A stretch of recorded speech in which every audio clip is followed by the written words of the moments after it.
focusing on the authenticity of the speaker rather than trying to judge the content itself. Much of the content that those Russian accounts shared was distasteful, but it would have been considered permissible political discourse if it had been shared by real American citizens. Building community. And in our generation, when we say purpose for everyone, we mean everyone in the world. Now, quick show of hands. How many of you here are from another country? All right, now keep your hands up. How many of you are friends with one of these folks? I'm not sure that much of the stuff that you said is that new. I mean, kids are 7 years old, almost 8 now, right? So sure. that's been for a while. The fighting thing is relatively new over the last 2 years, but I've always been very physical. Welcome to the Invest in Others series, where we uncover the strategies of success from today's thought leaders. In this episode, we're examining a story from a man who went from homeless to a monument, extraordinary monument. He revolutionized communication, redefined social network, and continues to shape the digital age. From dorm room dreams to digital impact, Mark Zuckerberg's journey is a testimony to innovation and resilience. Here's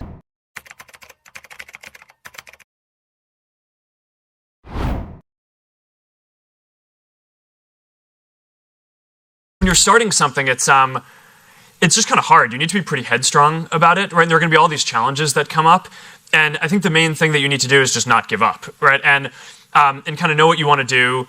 And the best entrepreneurs who I've met don't really start companies because their goal is to build a company. They do it because they want to make a change in the world and help people. And I think if you kind of stay true to that, and if you just focus on kind of powering through no matter what the challenges are that will inevitably come up in your path, then you'll find that there are lots of tools that are available and a lot of people who will help you build what you're building.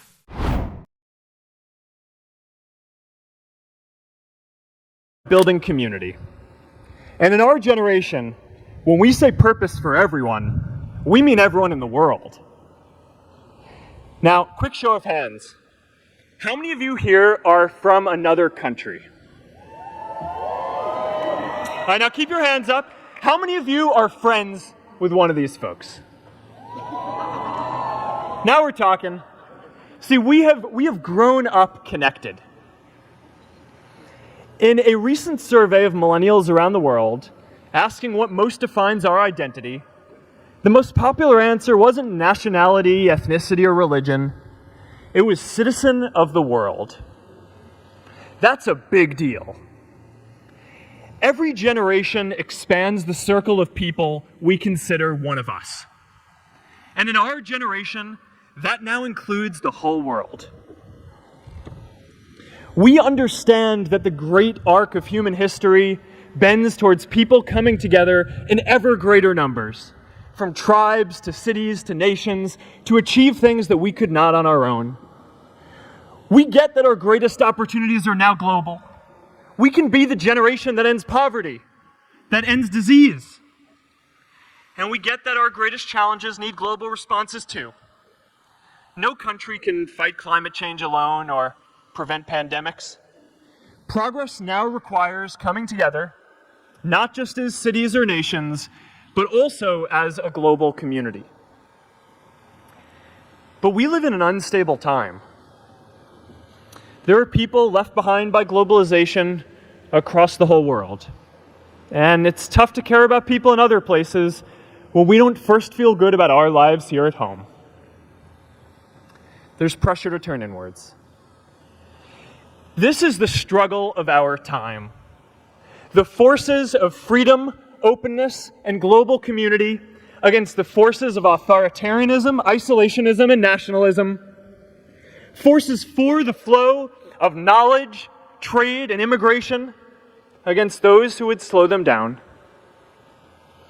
This is not a battle of nations. It is a battle of ideas. There are people in every country for more global connection, and there are good people against it. And this isn't going to be decided at the UN either. It's going to happen at the local level when enough of us feel a sense of purpose and stability in our own lives that we can start to open up and care about everyone else too.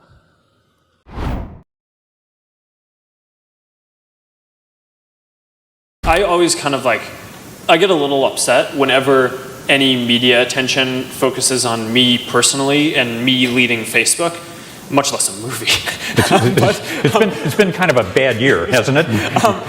It turned out okay. Time, Academy. It turned out good. The Time thing was awesome.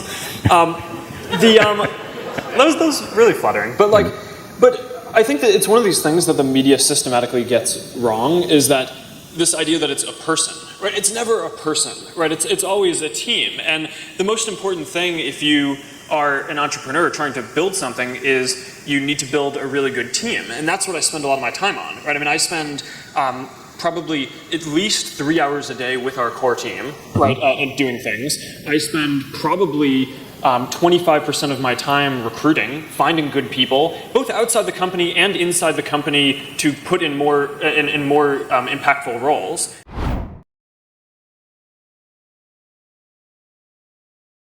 Where do you draw the line?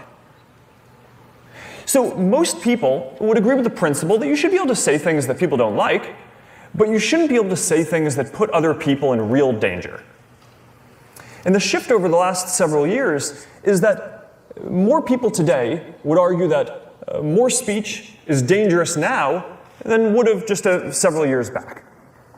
So this raises this question of exactly what counts as dangerous speech online, and I would like to spend some time examining that in detail today. So many of the arguments about online speech are related to new properties of the internet itself. If you believe that the internet is completely different from everything that comes before it, then it doesn't make much sense to focus a lot on historical precedent. But I believe that we need to be careful about such overly broad arguments because they've been made about pretty much every new technology, from the printing press to the radio to the television. Instead, I think that we need to consider the specific ways that the internet is different and how internet services like ours might address those risks while still protecting free expression. So perhaps the clearest difference with the internet is that now a lot more people have a voice in almost half of the world's population. And that is dramatically empowering for all the reasons that I've mentioned, but inevitably some people are going to use their voice to try to organize violence, to try to undermine elections, to hurt others. And we have a responsibility to address these risks. Because when you're serving billions of people, even if a very small percent of them cause harm, that can still be a lot of harm. So we need to address that. And we build specific systems to address each type of harmful content, from incitement of violence to child exploitation to other kinds of harm like intellectual property violations. It's about 20 categories in total. And we judge ourselves by the prevalence of harmful content on our services and by the percent of that content that we find proactively before anyone has to report it to us. So for example, our AI systems identify 99% of the terrorist content that we take down before anyone even sees it. So to do this, that is a massive investment. We now have more than 35,000 people working on security, and our security budget today is greater than the whole revenue of our company was when we had our IPO earlier this decade. Now, all this work, though, is about enforcing our existing policies, right? Not necessarily broadening our definition of what we consider dangerous. And I think that if we do this well, we will be able to stop a lot of harm while also fighting back against putting additional restrictions on speech. A second important difference with the internet is how quickly ideas can now spread online. Most people can now get much more reach than they ever could before, and this is at the heart of a lot of the positive uses of the internet. It's empowering that anyone can now start a fundraiser, share an idea, build a business, or start a movement that can grow quickly. But we've seen this go the other way too. Most notably in 2016 when the Russian IRA tried to interfere in our elections. But we've also seen this when people share misinformation that goes viral. Now, some people argue that virality itself is dangerous, and that we need much tighter filters on what ideas and content are allowed to spread. And for misinformation, we do focus on making sure that complete hoaxes don't go viral. And we especially focus on misinformation that can lead to imminent physical harm, like misleading health advice saying if you're having a stroke, no need to go to the hospital, just prick your finger and you'll be fine.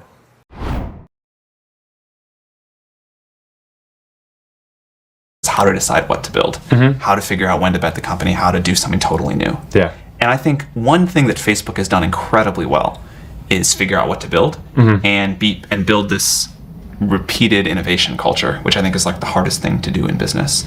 So how have you done that, and how do you advise other people to do the same? I think the key is building a company which is focused on learning as quickly as possible. Right? Companies are learning organisms, and you can make decisions that either make it so that you learn faster or you learn slower. And in a lot of ways, building a company is like following the scientific method, right? You try a bunch of different hypotheses, and if you set up the experiments well, then you kind of learn what to do. And I think that's an important philosophy. So there are all these different decisions that we make inside the company, everything down to really empowering individual engineers. We invest in this huge testing framework, right? At any given point in time, there's not just one version of Facebook running in the world, right? There's probably tens of thousands of versions running, because engineers here have the power to try out an idea and ship it to maybe 10,000 people or 100,000 people, and then they get a readout on how that version of what they did, whether it was a change to show better content in newsfeed or UI change or some new feature, they get a readout on how that version performed compared to the baseline version of Facebook that we have on everything that we care about, how connected people are, how much people are sharing and how much they say that they're finding meaningful content, business metrics like how much revenue we make and engagement of the overall community. And by running tens of thousands of different experiments and putting the power in people's hands to try all these different things, you can imagine we just make so much more progress than we could if every change had to be approved by me, right? Or every idea had to come from management. So I do think that there's something very deep about building this, learning culture and moving quickly towards that just helps you get ahead over time.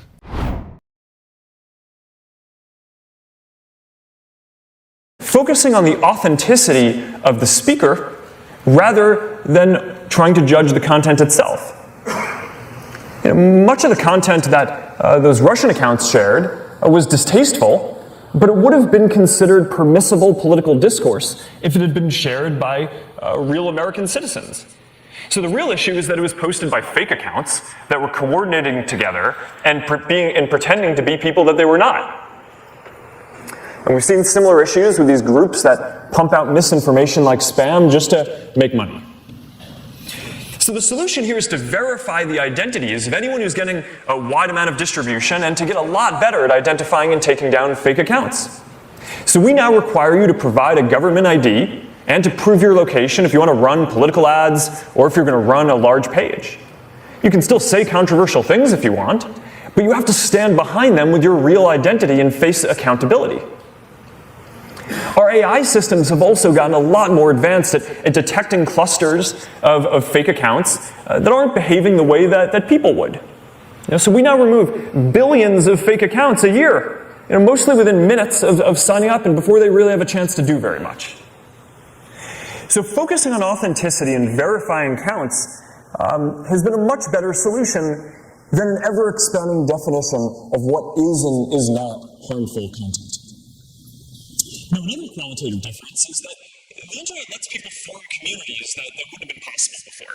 And this is good in a lot of ways because it helps people find groups where they belong and share interests and can meet other people. But the flip side of this is that it has the potential to lead to polarization. And I care a lot about this because, after all, our goal is to bring people together. Now, much of the research that I've seen on this is actually mixed, and a lot shows that in some ways the internet can actually decrease aspects of polarization. The most polarized voters in the last presidential election were actually the people who were least likely to use the internet much at all.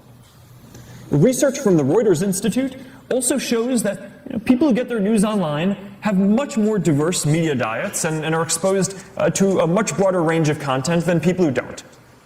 And this is because most people just watch a couple of cable news stations or read a couple of newspapers. But even if most of your friends online have similar views, some don't, and you're going to get exposed to different perspectives through them. Still, we also have an important role in designing our systems to show diversity of ideas and to make sure that we're not encouraging polarizing content. Now, one last difference with the internet that I want to talk about is that it lets people share things that would have been impossible to capture and share before. So take live streaming, for example. This allows families to be together for moments like birthdays. We've even had a few weddings. It allows school teachers to read to children bedtime stories who might not otherwise be read to. And of course, it's allowed us to witness some really important cultural moments. But we've also seen people broadcast self-harm and suicide and some terrible acts of violence. And these are new challenges. And our responsibility is to build systems that can respond quickly. And we're particularly focused here on well-being, especially for young people. We built a team of thousands of people and AI systems that can now detect risks of self-harm within minutes, so we can reach out to people when they need that help most. In the last year, we've helped first responders reach people who needed help thousands of times. So for each of these issues, I believe that we have two responsibilities. To remove content when it can cause real danger as effectively as we can, and to fight to uphold as wide of a definition of freedom of expression as possible, and to not allow the definition of what is considered dangerous to expand beyond what is absolutely necessary. And that's what I'm committed to. So these are new properties of the internet. But there are also shifting cultural sensitivities and diverging views on what content people consider dangerous. So take misinformation. No one tells us that they want to see misinformation. Right? That's why we work with independent fact checkers to stop hoaxes that are going viral from spreading. But misinformation is a pretty broad category. A lot of people like satire, which isn't necessarily true. A lot of people talk about their experiences by telling stories that may be exaggerated or have inaccuracies, but speak to a deeper truth than our lived experience. And I think we need to be careful about restricting that. And even when there is a common set of facts, different media outlets often tell very different stories, emphasizing different angles and aspects of the story. So there's a lot of nuance here. And while I certainly worry about an erosion of truth, I don't think most people want to live in a world where you can only post things that tech companies judge to be 100% true. So we recently clarified our policies to ensure that people can see primary source speech from political figures that shapes our civic discourse.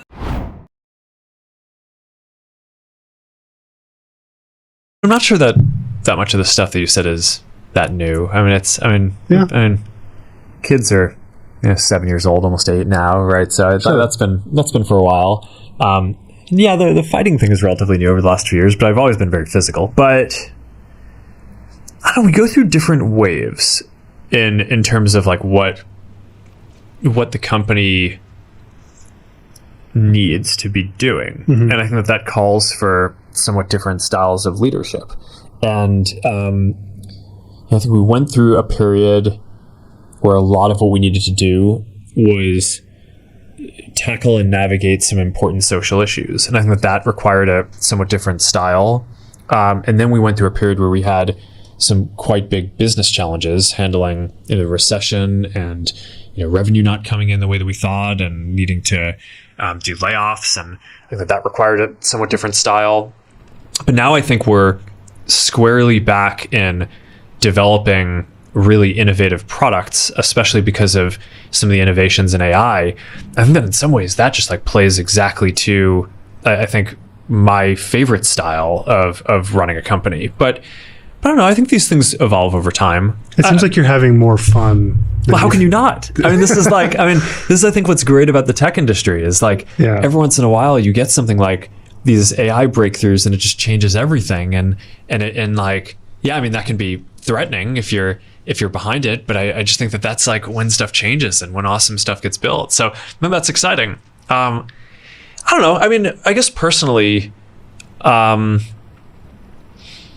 think a lot of people, I mean, the world has been so weird over the last few years, right? Especially, going back to the COVID pandemic and all that stuff. And I think that was an opportunity for a lot of people to just sort of like reassess what they found meaningful in their lives. And, there's obviously a lot of stuff that was tough about it, but, the silver lining is like I got to spend a lot more time with my family, and, we got to I could spend more time out in nature because I wasn't coming into the office quite as much. And like, I don't know, it was definitely a period of reflection where I felt like since the time I was 19 when I started the company, and like every year is just, okay, we want to connect more people, right? It's like connecting people is good. That's sort of what we're here to do. Let's like make this bigger and bigger and just like, and kind of connect more people and build more products that allow people to do that. And I guess we just sort of hit this scale where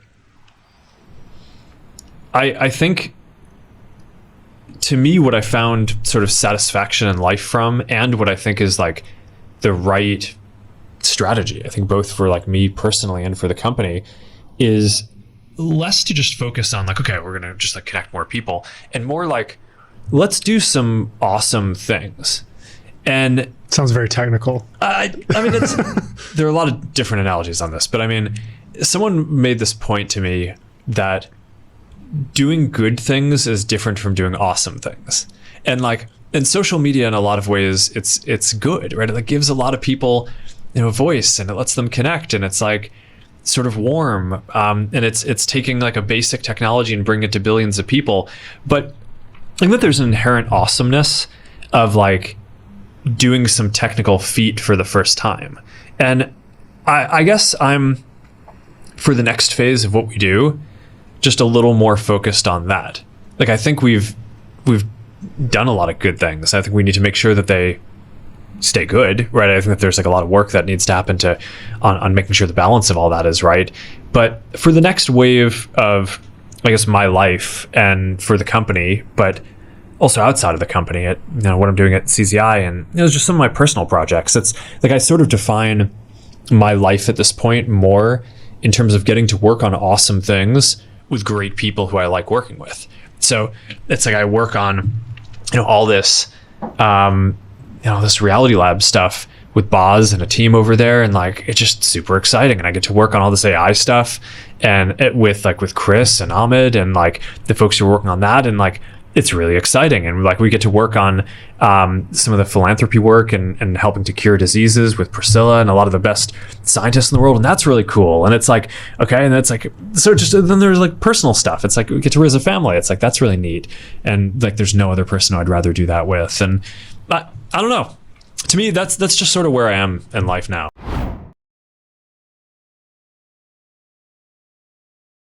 So many things go wrong when you're starting a company, and often I think people ask, what mistakes should you avoid making? And my answer to that question is don't even bother trying to avoid mistakes, because you're going to make tons of mistakes, right? And the important thing is actually learning quickly from whatever mistakes you make and not giving up.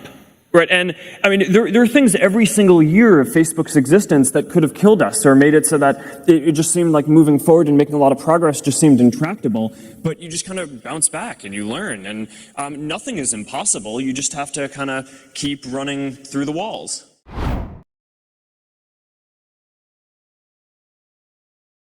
Or let's take hate speech, which we define as someone directly attacking a person or group based on a characteristic like race, gender, or religion. We take down content that could lead to real-world violence. And in countries at risk of conflict, or where there is a conflict, that includes anything that could lead to imminent violence or genocide. And we also know from history that dehumanizing people is often the first step towards inciting violence. So if you say, immigrants are vermin, or all Muslims are terrorists, that makes other people feel like they can escalate and attack that group without consequences. So we don't allow that. I take this really seriously, and we work really hard to get this off of our platform. American free speech tradition recognizes that some speech can have the effect of restricting others' right to speak. And while American law doesn't recognize hate speech as a category, it does prohibit racial harassment and sexual harassment. We still have a very strong culture of free speech, even while our laws clearly prohibit discrimination. But still, people have broad disagreements over what qualifies as hate and should be allowed.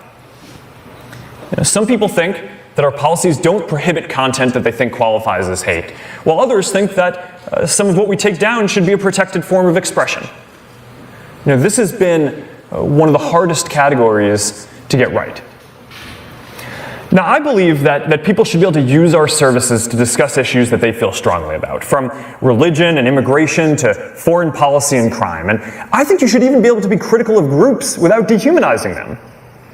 But even this it's not always straightforward to judge or implement at scale, and it can often lead to some unfortunate enforcement mistakes on our part. Is someone reposting that video of a racist attack because they're condemning it? Or are they glorifying it and hoping that people copy it? Are they using normal offensive slang? Or are they now using an innocent word in a new way, hoping to incite violence or even genocide? Now, multiply those linguistic challenges by more than 100 languages around the world where we operate. Rules about what you can and can't say often have unintended consequences. When speech restrictions were implemented in the UK in the last century, Parliament noted that they were often applied more heavily to citizens from poorer backgrounds because the way they expressed things didn't match the elite Oxbridge style. And I believe that in everything we do, we need to make sure that we are empowering people and not simply reinforcing existing institutions and power structures. So that brings us back to the crossroads that we find ourselves at today. Are we going to continue fighting to give more people a voice to be heard? Or are we going to pull back from free expression? Now, I see three major threats ahead. The first is legal. And we're increasingly seeing laws and regulations around the world that undermine free expression and people's human rights. And these local laws are each individually troubling, especially when they shut down speech in places where there isn't democracy or freedom of the press. But it's even worse when countries try to impose their speech restrictions on the rest of the world. So this raises the larger question about the future of our global internet. China is building its own internet focused on very different values. And it's now exporting their vision of the internet to other countries. Now, until recently, the internet in almost every country outside of China has been defined by American platforms with strong free expression values. But there's no guarantee that these values will win out. A decade ago, almost all of the major internet platforms were American. Today, 6 of the top 10 are Chinese. And we're beginning to see this in social media too. While our services like WhatsApp are used by protesters and activists everywhere due to strong encryption and privacy protections, on TikTok, the Chinese app growing quickly around the world, mentions of these same protests are censored, even here in the US. Is that the internet that we want? So this is one of the reasons why we don't operate Facebook, Instagram, or our other services in China. I wanted our services in China because I believe in connecting the whole world, and I thought, maybe we could help create a more open society. And this is something that I worked hard on for a long time. But we could never come to agreement on what it would take for us to operate there, and they never let us in. And now, we have more freedom to speak out and stand up for the values that we believe in and fight for free expression around the world. So this question of which nation's values are going to determine what speech is allowed for decades to come really puts into perspective our debates about the content issues of the day. Because while we may disagree on exactly where to draw the line on specific issues, we at least can disagree. That's what free expression is. And the fact that we can even have this conversation means that we're at least debating from some common values. If another nation's platforms set the rules, our discourse can be defined by a completely different set of values. So to push back on this, as our policymakers work to define internet policy and regulation, to address public safety and the important social issues, I think that we should also be proactive and write policy that helps the values of voice and expression triumph around the world. The second challenge to expression is from the platforms themselves, including us. Because the reality is that we make a lot of decisions that affect people's ability to speak. Now, I'm committed to the values that we're discussing today, but we won't always get it right. I understand that people are concerned about how much control we have over how people communicate on our services, and I understand people are concerned about bias and making sure that their ideas are treated fairly. And frankly, I don't think that we should be making so many important decisions about speech on our own either. We'd benefit from a more democratic process and clearer rules for the internet and some new institutions.